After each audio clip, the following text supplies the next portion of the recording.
think of westerns, you might think of classic images like these. But you may have also noticed a shift to a darker, more ambiguous tone over the years, where characters are more existentially adrift. As the 1960s ended and westerns focused more on anti-heroes, violence got more graphic and characters' lives became bleaker. You're John McCabe? Mrs. Miller. Three great American filmmakers churned out a series of comedic westerns that became their own micro-genre. These films celebrated their eccentric characters who were not what you would call paragons of virtue. Besides, you're going to hang no matter what it says in there, because I am the law. And law is the handmaiden of justice. Get a rope. Let's go, Sam, dog. In these revisionist 1970s westerns, you're more likely to find an iconoclastic weirdo than a moral stoic type.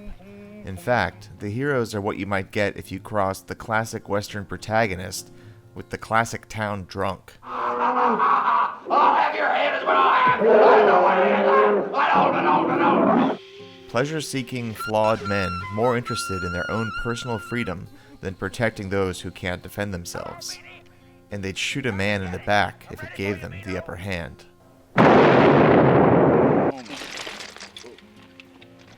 These three films are all star vehicles, and it just so happens Paul Newman does make multiple appearances in revisionist westerns. Who are you?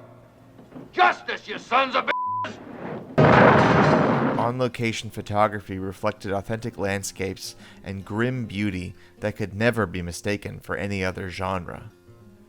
John Huston crafts a strangely funny vision of frontier justice in the form of a hanging judge who'd rather risk executing an innocent man than let a desperado go. Could you lower the deceased a little bit? He's not in the picture. Lower him. That's fine. Right there. In Robert Altman's cynical vision of the Old West, cowboys and Indians don't fight each other. They put on a show to capitalize on their reputations.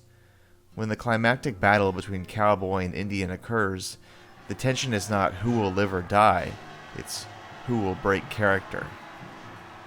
But in Arthur Penn's unconventional tale, you'll more than likely laugh at Marlon Brando's over-the-top turn in The Missouri Breaks.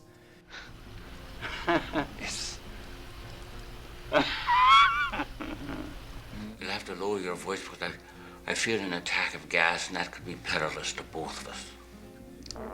Oh, that's good. He is clearly the villain, but the good guys are murderous train robbers themselves. Hell, let's rob a bank.